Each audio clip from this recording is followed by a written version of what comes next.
Hello children, welcome back to science world. आपके exams ख़त्म हो गए हैं और अब शुरू हो चुकी है मज़ेदार हॉलीडेज़। आप सब रिलैक्स कर रहे होंगे, TV, games, fun time enjoy कर रहे होंगे। लेकिन क्या पता इन हॉलीडेज़ में हम एक नई स्किल भी सीख लें, एक ऐसी गेम जो फन भी है और दिमाग तेज़ करने वाली भी है। कौन सी है वो गेम? चेस। हाँ, इस वीडियो सीरीज में मैं आपको सिखाऊंगी चेस खेलने के बेसिक रूल्स एकदम आसान तरीके से। अगर आपने कभी चेस नहीं खेला या थोड़ा बहुत आता है तो भी आप इस सीरीज से बहुत कुछ सीखेंगे। तो चलिए let's start. Welcome to chess for beginners. Chess सिर्फ एक गेम ही नहीं है, ये दिमागी प्लानिंग, पेशेंस और सोचने की कला है। इस सीरीज में मैं आपको सिखाऊंगी पीसेस कैसे चलते हैं, कुछ सिंपल ट्रिक्स और बिगिनर स्ट्रेटेजी भी। वीडियो पसंद आए तो लाइक और सब्सक्राइब जरूर करें। चेस यानी शतरंज एक 2 प्लेयर स्ट्रेटेजी गेम है जो 64 स्क्वायर्स के इस बोर्ड पर खेला जाता है। इसमें 8 रोज होते हैं और 8 कॉलम्स होते हैं जो जनरली ब्लैक एंड वाइट से पेंट होते हैं। इनको हम डार्क या लाइट भी कह सकते हैं, मतलब ये लाइट और ये डार्क, या फिर ब्लैक एंड वाइट। मार्केट में आप अलग कलर के भी चेस बोर्ड्स देख सकते हो, लेकिन इसमें कंडीशन ये होती है कि एक जो कलर है वो डार्क होता है और एक होता है लाइट। तो ग्रीन बोर्ड भी आप देख सकते हो जिसमें डार्क ग्रीन और लाइट ग्रीन, या फिर ब्राउन कलर में भी आप देख सकते हो डार्क ब्राउन विथ ब्लैक, या फिर डार्क ब्राउन और लाइट ब्राउन।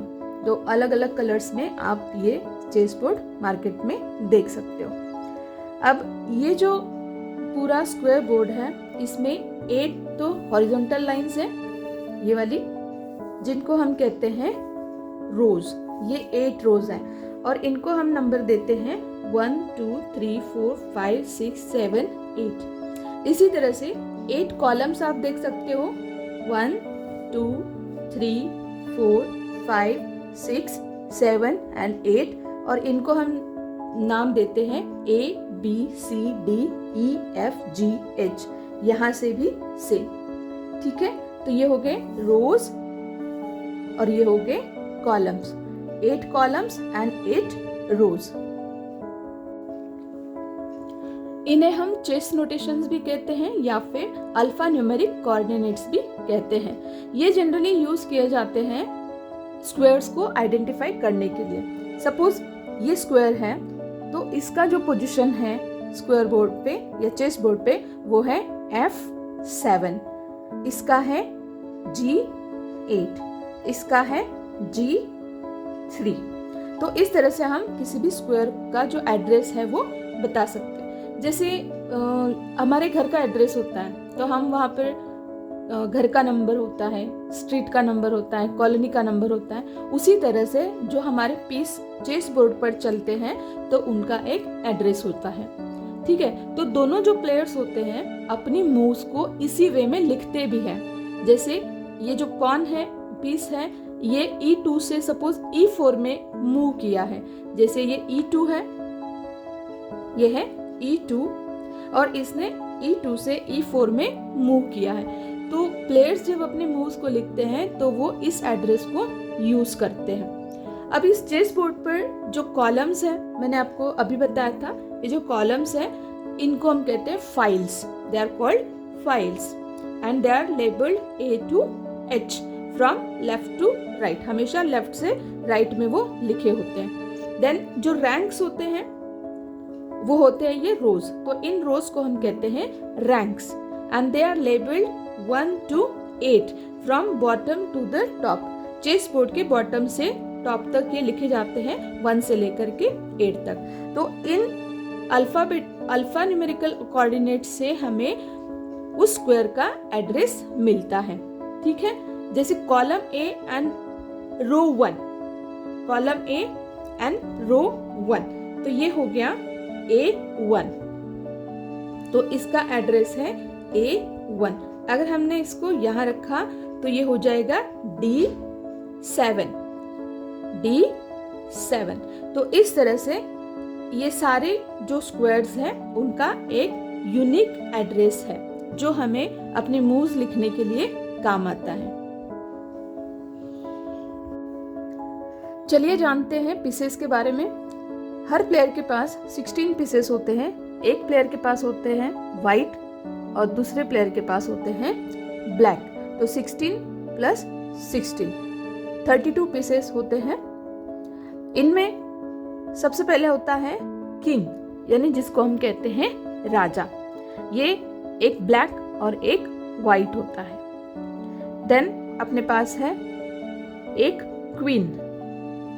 16 जो सेट होता है, 16 पीसेस का जो सेट होता है हर प्लेयर के पास, उसमें एक हो गया किंग, एक हो गई क्वीन, या इसको हम रानी कहते हैं। देन अपने पास होते हैं रूक्स। ये भी 2 होते हैं, इन्हें हम कहते हैं हाथी या rooks. Then we have bishops, यानी कि ऊंट। इनको हम हिंदी में कहते हैं ऊंट। ये भी 2 सफेद और 2 ब्लैक होते हैं। उसके बाद अपने पास है 2 नाइट्स, 2 नाइट्स, नाइट्स यानी कि घोड़े, 2 ब्लैक और 2 white. Then we have this pawns, these are 8 in numbers. ये 8 होते हैं। इनको हम प्यादे भी कहते हैं या फिर सिपाही भी कहते हैं। They are called pawns. और ये होते हैं 8 व्हाइट और 8 जो है वो ब्लैक होते हैं। तो वापस से हम इनके नाम देख लेते हैं एक बार।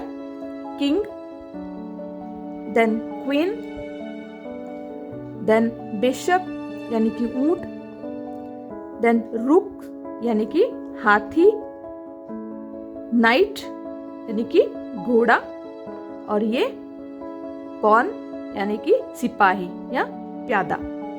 ठीक है, तो इनके नाम आपको अच्छे से याद करने हैं ताकि जब हम चेस खेलेंगे तो आपको दिक्कत नहीं हो। अब ये जो चेस हम खेलते क्यों हैं, यानी ये करना क्या है? तो गेम का मकसद ये है कि अपोनेंट को हमें चेकमेट करना होता है। चेकमेट का मतलब राजा को, इस किंग को इस तरह से घेरना है अपनी पूरी सेना के साथ जाकर कि वो एस्केप नहीं हो, मतलब उसको चलने के लिए जगह ही नहीं बचे। वो किसी भी, सपोज यहाँ पर वो है तो वो इन चारों उसके आसपास वाले जो स्क्वायर्स है उनमें वो हिल नहीं सके, मतलब वो किसी भी स्क्वायर में जाएगा तो उसकी डेथ पक्की है, यानी कि वो मर जाएगा। तो उसको एस्केप नहीं होना, इस कंडीशन में वो हमें लाना है। और इस स्थिति को, इस कंडीशन को हम कहते हैं शह देना और मात। शह और मात यानी कि चेक एंड मेट, चेकमेट। ठीक है, तो किंग जो है उसे हमें चेकमेट करना होता है।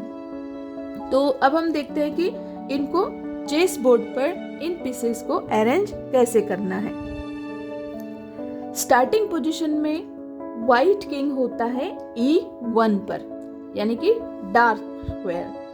अब E1 यानी कि ये डार्क स्क्वायर, ये होता है व्हाइट किंग का पोजीशन। ठीक है, देन व्हाइट क्वीन होती है D1 पर। व्हाइट जो क्वीन है ये होती है D1 पर। ठीक है, इसी तरह से जो ब्लैक किंग होगा वो होगा E8 पर। ये ब्लैक किंग ये जाएगा E8 पर, और जो ब्लैक क्वीन होती है वो जाएगी D8 पर, यानी कि जस्ट उसके साइड में। ठीक है, तो ये हो गया किंग और क्वीन का पोजीशन। अब अगर आपको इसमें कंफ्यूजन होता है कि क्वीन इधर है या किंग इधर है, तो एक रूल हमेशा आपको याद रखना है, जो कि बहुत फेमस लाइन है याद रखने के लिए। Queen goes on her own colour, queen goes on her own colour. Queen हमेशा अपने कलर के बॉक्स पे ही, अपने कलर के स्क्वायर पर ही रहती है। तो ये ब्लैक क्वीन ब्लैक स्क्वायर पर और व्हाइट क्वीन व्हाइट स्क्वायर पर। ठीक है, तो ये रूल आपको याद रखना है। कौन सी लाइन याद रखनी है आपको? Queen goes on her own colour, white queen white square पर, ब्लैक क्वीन ब्लैक स्क्वायर पर। बाकी के जो पीसेस होते हैं उनकी जो प्लेसेस होती है बोर्ड पर वो फिक्स्ड होती हैं, ठीक है। जैसे रुक्स इन द कॉर्नर, ये जो 2 रुक्स है हम इनको उठाते हैं व्हाइट वाले, वो जाएंगे कॉर्नर्स पे, ठीक है। ऐसे ही जो ब्लैक रुक्स है वो भी जाएंगे उनके कॉर्नर्स पे, okay. Then knights next to the rooks, knights next to the rooks, rooks के आगे वाले जो स्क्वायर्स है उनमें जाएंगे नाइट्स, यानी कि हमारे घोड़े, ठीक है। Then bishops next to the knights, bishop यानी कि ऊंट जो है वो हमारे घोड़ों के आगे वाले स्क्वायर्स में जाएंगे, इस तरह से। इसी तरह से हम ब्लैक को भी अरेंज करते हैं। पहले नाइट्स जिनका मुंह इधर होगा, आमने सामने बिल्कुल, ये हो गया आपके knights next to the rooks, and then bishops next to the knights, knights के आगे वाले स्क्वायर्स में बिशप्स यानी कि ऊंट, okay. Then queen and king in the middle, तो क्वीन, अब बचे हैं हमारे सिपाही यानी कि pawns, 8 pawns. They are arranged in the next row of these all the pieces. 1, 2, 3, 4, 5, 6, 7 and 8. 8 pawns, white pawns इस तरह से आगे अरेंज करना है। Then black pawns 1, 2, 3 and 4, 5 and 6, 7 and 8। तो लीजिए आपका चेस बोर्ड अभी बिल्कुल तैयार है। दोनों तरफ की सेना आमने सामने है। ये आगे दिखने वाले जो हैं वो बहुत छोटे छोटे से हैं लेकिन बहुत काम के हैं। ये अपने भाले और तलवार लेकर के, तीर कमान लेकर के बिल्कुल तैयार है लड़ने के लिए। अब हमें करना क्या है, हमें इन पीसेस को मूव करना है, लेकिन अभी नहीं। इसके कुछ रूल्स होते हैं। हर जो यहाँ पर आप पीस देख रहे हो उनके मूव करने के कुछ रूल्स होते हैं, बेसिक रूल्स होते हैं। ये जो रूल्स है वो हम अगले वीडियो में देखेंगे, ठीक है। तो आज हमने चेस बोर्ड और पीसेस के बारे में जाना जो कि चेस खेलने के लिए बहुत जरूरी है, ठीक है। हमने पीसेस को बोर्ड पर अरेंज करना भी सीखा। हमारे नेक्स्ट वीडियो में हम जानेंगे कि इन सारे पीसेस को बोर्ड पर कैसे मूव करते हैं और कुछ बेसिक रूल्स जो हमें फॉलो करने होते हैं व्हाइल प्लेइंग चेस। तो अभी के लिए इतना ही, हम जल्दी ही मिलेंगे हमारे नेक्स्ट वीडियो के साथ। Till then take care, bye bye.